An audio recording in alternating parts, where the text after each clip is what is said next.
From the moment we first set foot in a place of worship, we're taught one universal truth. Faith is the ultimate virtue. It's a principle echoed in Sunday schools, sermons, and sacred texts across the globe. A cornerstone of spiritual life, praised by theologians and believers alike for millennia. The message is clear. A strong, unquestioning faith is the mark of a true, devoted follower on the correct path. But when you actually start asking serious questions, something strange happens. The welcoming smiles fade. The supportive atmosphere shifts.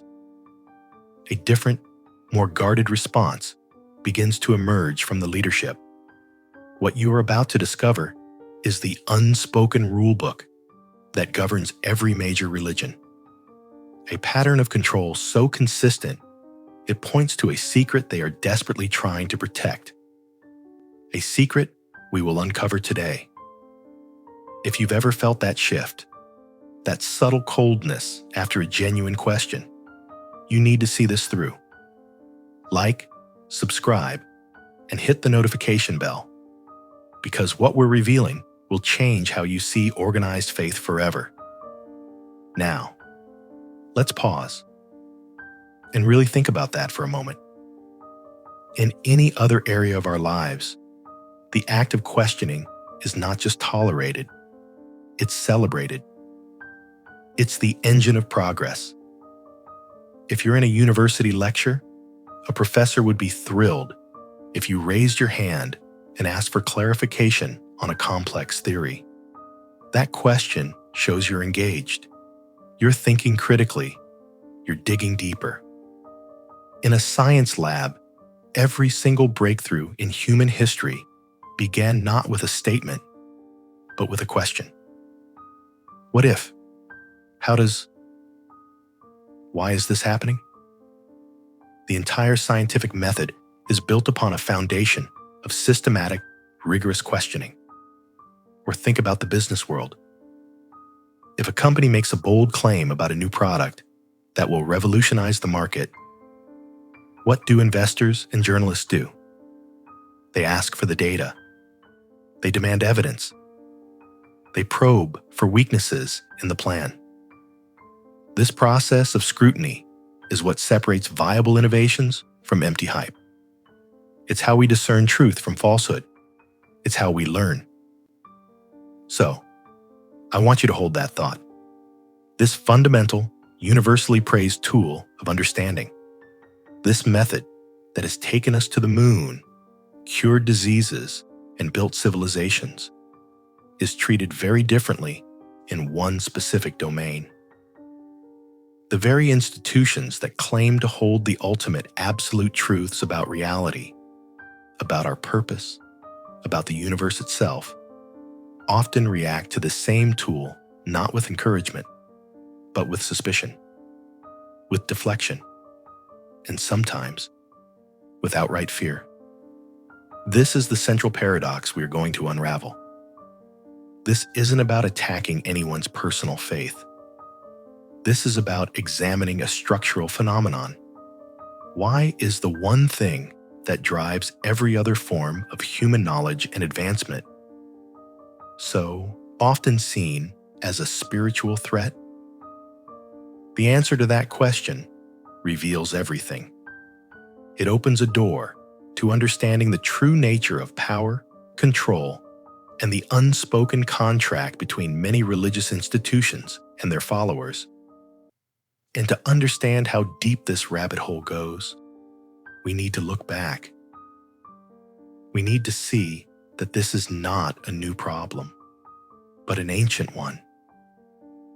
The pattern is written in blood and fire across the pages of history.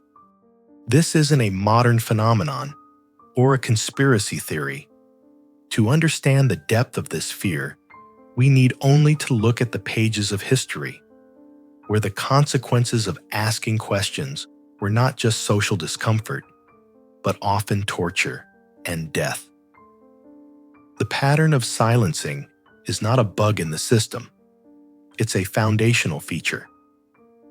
Consider the most famous example, Galileo Galilei. The common story is that the Catholic Church punished him for claiming the earth revolved around the sun. But that's only half the story. The real crime wasn't the astronomical model itself. It was his direct challenge to papal authority. The Church had officially interpreted Scripture as stating the earth was the immovable center of the universe. When Galileo, using his telescope and reason, presented evidence to the contrary, he was asked to recant. The core, unanswerable question he posed was, who has the ultimate right to interpret reality? Is it an infallible religious institution? Or is it observable evidence and human reason? For asking that question, he was tried by the Roman Inquisition and spent the last 9 years of his life under house arrest. His books, which dared to present the question in the common language of Italian for all to read, were banned.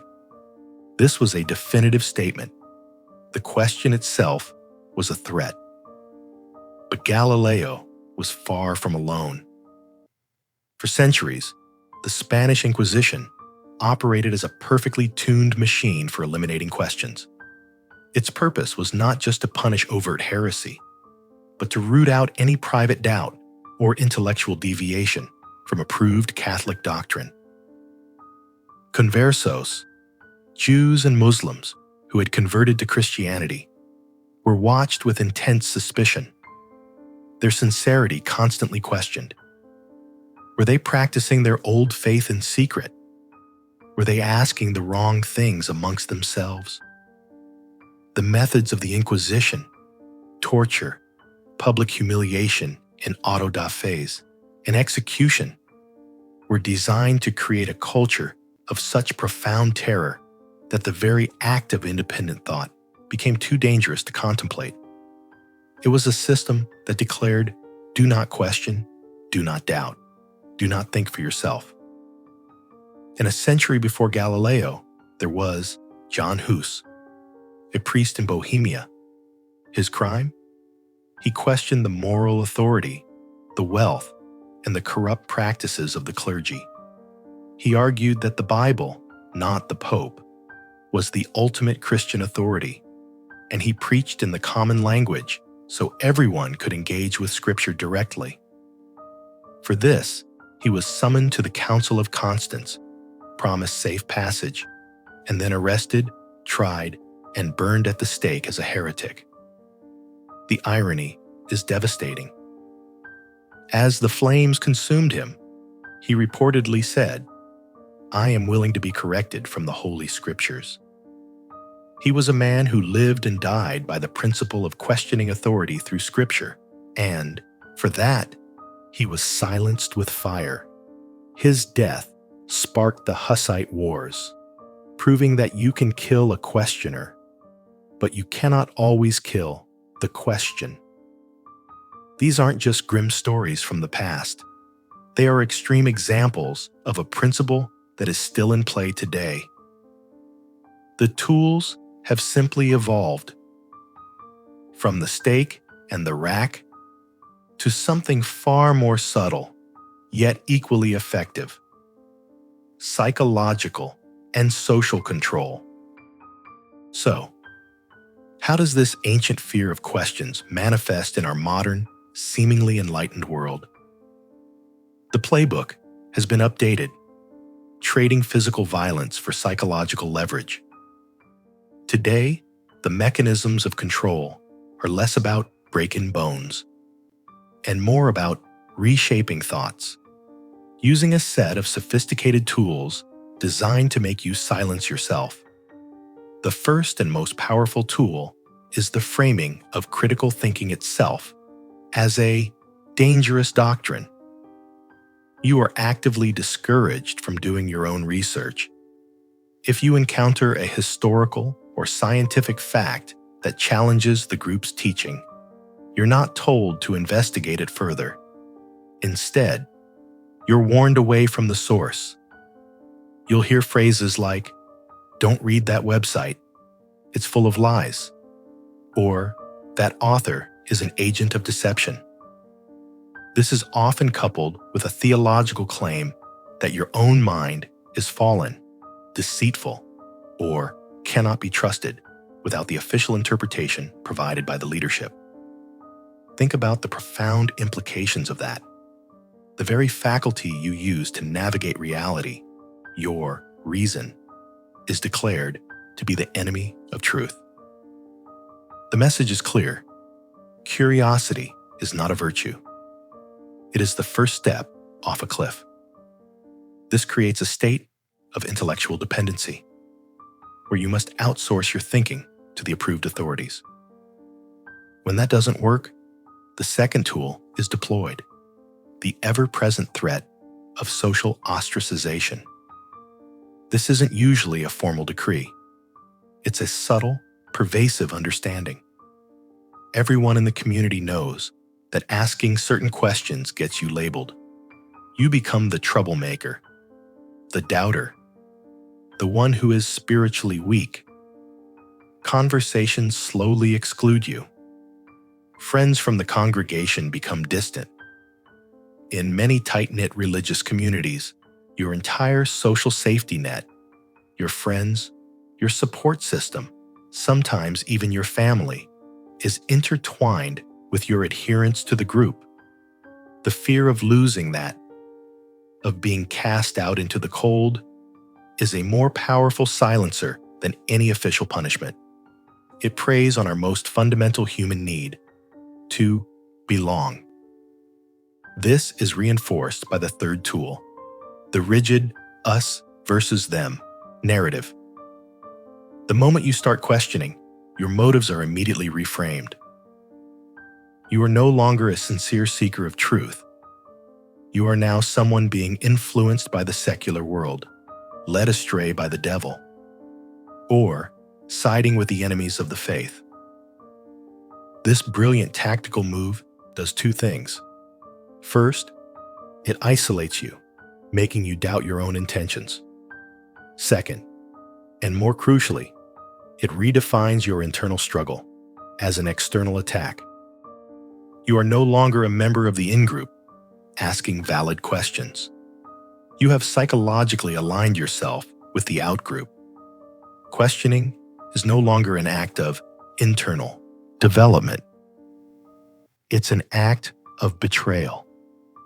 This makes it easy for the rest of the community to distance themselves from you, not with sadness, but with righteous conviction. And when all else fails, they simply move the goalposts of faith. This is the ultimate conversation ender. You might spend hours crafting a thoughtful, logical question about a contradiction in Scripture or a problem of evil, only to have it met with a serene, unanswerable, "It's a divine mystery."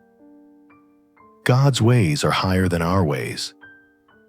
Or the classic, "You just have to have faith." This rhetorical sleight of hand instantly shuts down rational discourse. It defines the rules of the game in such a way that your logical tools are declared invalid from the start. You are trying to use a ruler to measure a weight, and you're told the ruler doesn't work. It's a defense mechanism that places the entire belief system in a fortress that is, by definition, impervious to reason. The failure is not in the doctrine's coherence, but in your inability to stop using your God-given mind. But this leads to the most critical question of all. Why? Why go to such elaborate lengths? What is so fragile, so potentially damaging, that it requires this fortress of social and psychological defense? The answer lies not in Scripture, but in the very nature of power itself. The tools are clear, but they are just symptoms. The real disease is the fundamental conflict between honest inquiry and the maintenance of institutional power. When you peel back the theological layers, you find that the fear of questions is not primarily a spiritual problem. It is a problem of governance, economics, and survival. At the heart of it all lies the infallibility paradox. A leader, or an institution, that bases its authority on a claim of absolute, divinely sanctioned truth cannot afford to be wrong. To admit fallibility, even on a minor point of history or science, is to introduce a catastrophic crack in the foundation of its entire authority. If the leadership can be mistaken about this, the thinking goes, then how can it be trusted about that? About the nature of salvation, the definition of sin, or the path to God? Every unanswered question is a direct challenge to this claim of infallibility. It forces a choice the institution is unwilling to make: adapt its understanding, thereby admitting it was previously wrong, or defend its current position by discrediting the question itself. The path of least resistance, and the one that preserves power in the short term, is almost always to silence the questioner. It's a defensive crouch to protect the perceived source of its legitimacy. This is compounded by what can only be described as the business model of faith. For large, organized religious institutions, followers are not just souls. They are the operational engine. They are the source of tithes and donations that fund sprawling infrastructures, megachurches, televangelist networks, international headquarters, and political lobbying arms. They are the volunteers, the staff, and the political capital that gives the institution its reach and influence. A questioning follower is, from this coldly pragmatic perspective, a business risk. A member who starts independently studying biblical scholarship may stop tithing. A family that questions the church's political stance may withdraw their volunteer hours. In the ledger of institutional survival, these individuals transition from assets to liabilities. The fear is not just spiritual, it is financial and political. It is the fear of a dwindling market share and a loss of cultural relevance. The goal shifts from fostering deep personal conviction to maintaining a stable and compliant membership base. This explains the seemingly disproportionate reaction to a single simple question. It's never just about that one question. It's about the domino effect. Church leaders and theologians understand that belief systems are not a collection of isolated facts. They are a deeply interconnected web of ideas. Answering a question about, say, the literal truth of the Genesis creation story doesn't just resolve a curiosity about ancient cosmology. It inevitably leads to the next question. Well, if Genesis isn't literal, what about the Garden of Eden and the fall of man? And if that's not literal, what is the nature of original sin? And if the doctrine of original sin is based on a non-literal story, what does that mean for the theological necessity of Christ's sacrifice? One honest answer can start a chain reaction that threatens to unravel the entire theological tapestry. From the institution's perspective, it is far safer and more efficient to stop the first domino from falling than to try and manage the chaotic collapse that might follow. The question itself becomes a contagion to be quarantined. This might sound like a hopeless situation, a battle between the individual and an immovable institution. But history shows us that the relentless pursuit of questions, despite the fear, is exactly what has led to some of the most profound spiritual awakenings and reforms the world has ever seen. Yet, throughout history, brave individuals have dared to ask the forbidden questions. And in doing so, They didn't destroy faith. They reformed it. They renewed it. The very existence of multiple denominations and traditions within major religions is a testament to this process. Change, however turbulent, has always been driven from the inside by those who refuse to stop inquiring. Look at the Protestant Reformation. While we remember it as a schism, it began not with a declaration of war, but with a list of questions. Martin Luther's 95 Theses were, at their heart, profound challenges to the Church's doctrine and practices, particularly around indulgences. He wasn't an atheist seeking to dismantle Christianity. He was a devout monk and theologian, trying to return it to what he saw as its purer, scriptural roots. His questions: why does the Pope not empty purgatory for the sake of holy love? Were born from a deep faith that believed the institution had lost its way. The resulting upheaval was not the death of Christianity, but a massive and painful course correction that reshaped the spiritual landscape of half the world. It proved that questions, however disruptive, can be a force for necessary purification. And this tradition is alive today.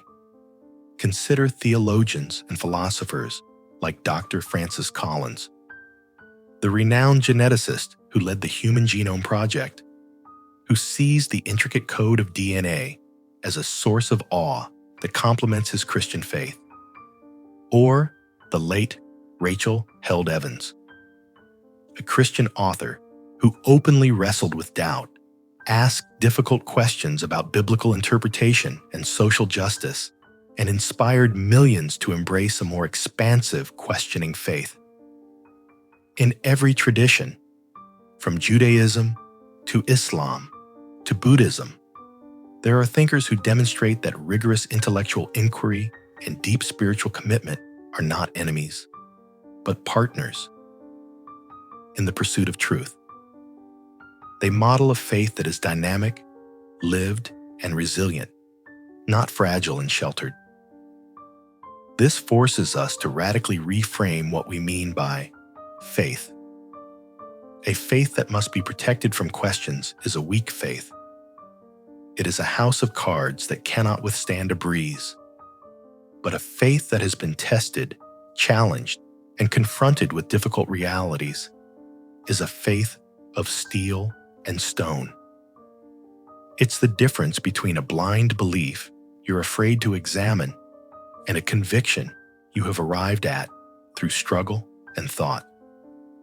If a belief system is true, then it should have nothing to fear from scrutiny. Just as a strong building welcomes a structural inspection, a robust faith should be able to withstand and even welcome the toughest questions. The questioner is not a vandal trying to tear the building down. They are a dedicated inspector trying to ensure its foundations are sound for everyone.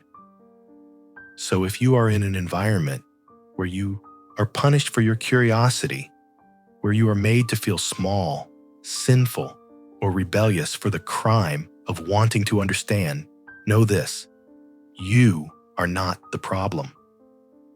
The desire to understand is not a spiritual failing. It is a human and intellectual virtue, a divine spark of reason planted within you. Your journey does not have to end in rejection. It can lead to a reclamation. It can lead you to a deeper, more personal, and more authentic understanding that is truly your own. This is a conversation that needs to be had. What has your experience been? Share your thoughts in the comments below. Have you ever been made to feel wrong for asking a question? Your story could help others feel less alone. And if you want to continue this journey of uncovering hidden truths with us, make sure you've subscribed. Perhaps the most profound spiritual act is not blind acceptance, but the courage to seek truth, wherever that journey may lead. And any leadership that truly serves a higher power should have nothing to fear from that search.